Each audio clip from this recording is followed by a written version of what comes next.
हाय दोस्तों, आप सभी को स्वागत है हमारे यूट्यूब चैनल स्टडी परफॉर्मेंस पर। तो आज हम लोग पढ़ेंगे एक न्यू टॉपिक्स झारखंड जनजातियों के बारे में।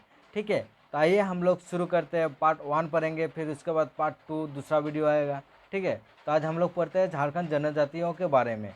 तो देखिए, फर्स्ट है हम लोग का, झारखंड में जनजातियों का अधिकांश पुरापाषाण काल से ही रहा है।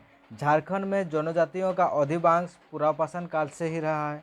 ठीक है, फिर हम लोग विभिन्न पुराणिक ग्रंथों में भी जनजातियों की चर्चा मिली है। विभिन्न पुराणिक ग्रंथों में भी जनजातियों का चर्चा रही है। पुराने ग्रंथों हम लोग का उसमें भी क्या था, जनजातियों का चर्चा था उसमें। ठीक है, झारखंड की जनजातियों को वनवासी, आदिवासी, आदिजाति एवं गिरिजन जैसे शब्दों से भी पुकारा जाता है। यानी झारखंड की जनजातियों को भी क्या क्या कहा जाता है, वनवासी भी बोला जाता था, आदिवासी भी बोला जाता है, आदिम जाति भी बोला जाता है एवं गिरिजन भी नाम से पुकारा जाता था। ठीक है, फिर देखेंगे हम लोग आदिवासी शब्द का शाब्दिक अर्थ। आदिवासी शब्द का शाब्दिक अर्थ क्या है? आदिकाल से रहने वाले लोग को ही क्या आदिवासी बोला जाता था। आदिकाल से जो पुराना टाइम से यानी आदिकाल से रहने वाले लोग को ही आदिवासी बोला जाता है। ठीक है, हम देखेंगे भारतीय संविधान के अनुच्छेद 342 के तहत भारत के राष्ट्रपति द्वारा जनजातियों को अधिसूचित किया जाता है। यानी भारतीय संविधान के अनुच्छेद 342 के तहत भारत के राष्ट्रपति द्वारा जनजाति को क्या किया जाता है, सूचित किया जाता है, यानी ऐड किया जाता है संविधान में। ठीक है, फिर नेक्स्ट देखते हैं, झारखंड राज्य में कुल 32 जनजातियाँ निवास करती है। झारखंड राज्यों में कुल 32 जनजातियाँ निवास करती है, जिसमें से सर्वाधिक संख्या में क्या है, साँवताल है, उराव है, मुंडा है, हो है। सबसे ज़्यादा साँवताल है। ठीक है, 32 जनजातियाँ निवास करती है। कहाँ पर? झारखंड में।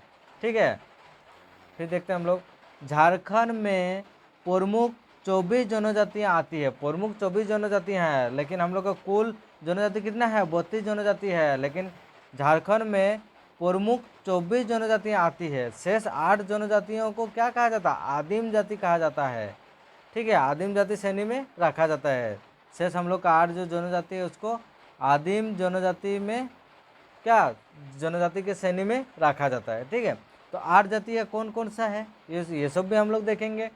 बिरोहो, करुआ, असुर, पहरिया, माल पहाड़िया, सरिया पहाड़िया, ठीक है, बिरजिया तथा सबर शामिल है। ये 8 जो हम लोग का जनजाति है, ये क्या आदिम जनजाति श्रेणी में रखा गया है।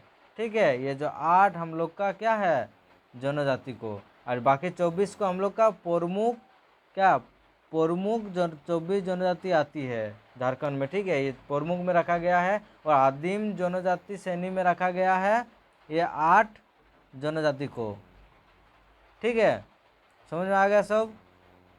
नेक्स्ट देखते हैं हम लोग, आदिम जनजाति के अर्थव्यवस्था। आदिम जनजाति की अर्थव्यवस्था कृषि पूर्वकालीन है तथा इनका जीवन यापन आखेट शिकार के झूम कृषि पर आधारित है। आदिम जनजाति की अर्थव्यवस्था कृषि पूर्वकालीन है तथा इन जीवन यापन आखेट यानी शिकार से है। मतलब जनजाति पहले क्या करता था, शिकार करता था, पशु वन जंगल में रहता था पहले का लोग। तो उस टाइम का जनजाति क्या करता था, पशु को शिकार करता था, पशु को शिकार करके उन लोग क्या अपना भोजन करता था।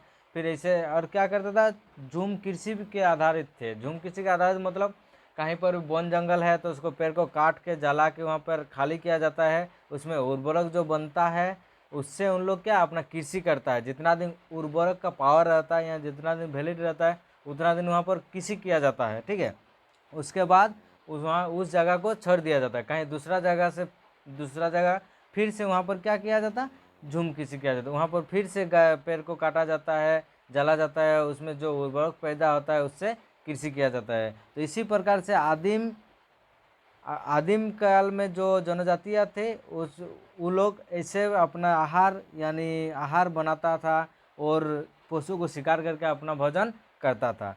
ठीक है, फिर झारखंड में खरिया और बिरोहो जाति का आगमन कैमूर पहाड़ी की तरफ से माना जाता है। झारखंड में जो खरिया बिरोहोर जनजाति का आगमन उधर से मतलब कैमूर पहाड़ की तरफ से आया था, खरिया और बिरोह जनजाति। ठीक है, तो दोस्तों ये क्लास आप लोग को कैसे लगे, अगर अच्छा लगे तो like and share and subscribe कर दीजिएगा। हाँ, अगर ये क्लास का आप लोग को PDF चाहिए तो आप लोग हमारा डिस्क्रिप्शन में टेलीग्राम का लिंक डाल देंगे, उसमें आप ज्वाइन हो सकते हैं। धन्यवाद।